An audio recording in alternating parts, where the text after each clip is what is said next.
Fala pessoal! Olha só, tô aqui para dar continuidade ao nosso projeto, na verdade um baita de um desafio, né? Que é fazer um vídeo por dia nesse mês de abril, é o VEDA.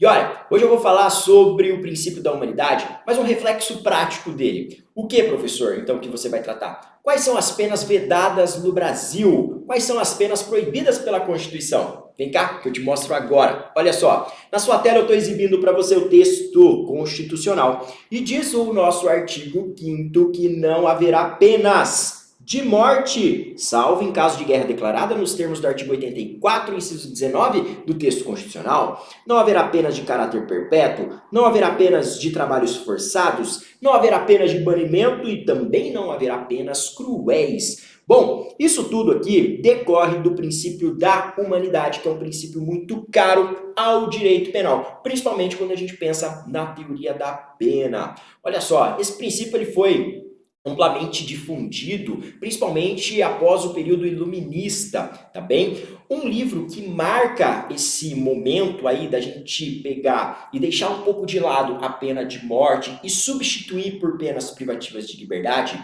um livro marcante desse momento é o livro dos delitos e das penas do Cesare Beccaria. É um livro clássico para você que é estudante do direito. Então vale a pena a leitura aí dessa obra. Olha só, bom, olhando para o texto constitucional parece simples, não é? Pena de morte é proibida, exceto no caso de guerra. Vamos fazer algumas considerações acerca desse dispositivo, algumas curiosidades que são legais. Em primeiro lugar, a pena de morte aqui que aparece. A pena de morte, então, você bem sabe, ela é vedada, como regra.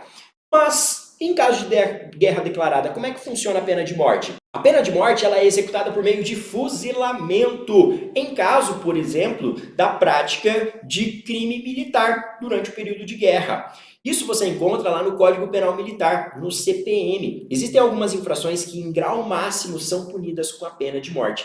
E a pena de morte deve ser executada por meio de fuzilamento, conforme expressa a disposição legal. Então, por exemplo, se você dá uma vasculhada lá no Código Penal Militar, você vai encontrar o crime de traição, crime de fuga na presença de inimigo, crime de espionagem, vários crimes que em grau máximo, como esses que eu acabei de mencionar, são punidos com pena de morte. Executa-se por meio de fuzilamento. É o único meio executório ali consagrado.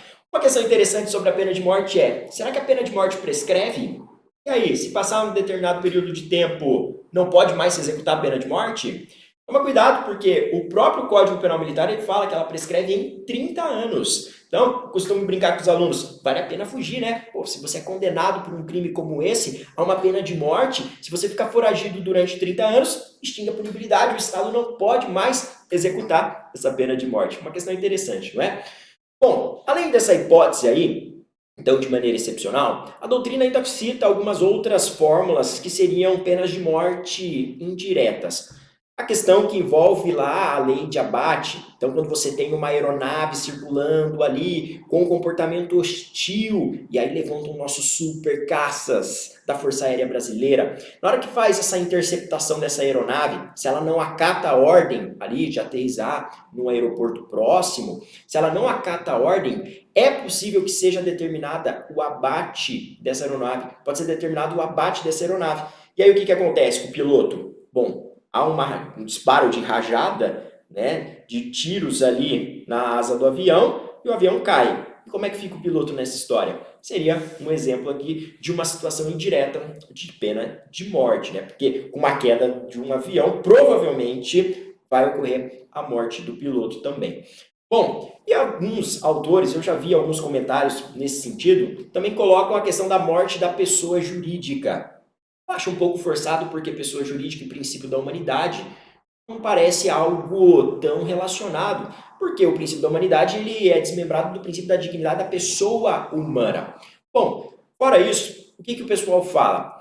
Bom, tem uma disposição, dentre as sanções que eu posso aplicar à pessoa jurídica pela prática de crime ambiental, que é você suspender definitivamente a atividade da pessoa jurídica. Nesse caso, então, você teria uma espécie de morte da empresa. Então, um exemplo aqui que corresponderia à pena de morte aplicada à pessoa jurídica. Com relação às demais situações, olha só, pena de caráter perpétuo. A gente sabe que a gente não pode executar no Brasil penas de caráter perpétuo. Vale uma observação aqui bem legal. Se eu tenho, por exemplo, crimes, qual que é o período máximo de execução de pena? O período máximo será de 40 anos, conforme fala o texto do artigo 75 do Código Penal. Agora, em se tratando de contravenções penais, o período máximo será de 5 anos. 5 anos de execução ali da pena. Bom, o que mais? Olha só, diz ali ainda a Constituição Federal que é vedada apenas de trabalhos forçados. Tem que tomar muito cuidado com isso aqui, ó. Por quê? Trabalho forçado é aquele trabalho que viola de alguma forma a dignidade da pessoa humana, a legislação trabalhista. Mas uma questão que os alunos sempre me fazem é a seguinte: o preso, professor, aquele preso definitivo, condenado, que tem uma sentença condenatória transitada em julgado, preso definitivo, ele é obrigado a trabalhar? Sim, de acordo com o texto da Lei de Execução Penal, o preso ele é obrigado a trabalhar. Inclusive, faz parte ali do processo de reeducação desse preso. Inclusive, a partir do artigo 28 e seguintes ali, você encontra o salário do preso, que já foi julgado constitucional pelo Supremo Tribunal Federal. Você encontra para que serve o salário do preso, então para eventualmente indenizar a vítima, para assistência da família, entendeu? Então tem toda uma disposição ali na Lei de Execução Penal acerca da remuneração e o trabalho do preso, ok? Claro que em termos práticos, por questões aí de infraestrutura, nem todo preso acaba trabalhando, tá bem? Mas isso é um outro problema que toca à administração pública. Bom, o que mais aqui que vem em destaque no texto constitucional? É proibida a pena de banimento. O que é essa pena de banimento? Banimento é você pegar o brasileiro infrator e chutar ele do território brasileiro. Isso não pode fazer, tá bem? Na antiguidade, existia uma pena lá em Portugal, quando o Brasil era colônia, chamada de degredo. Era mais ou menos a mesma ideia.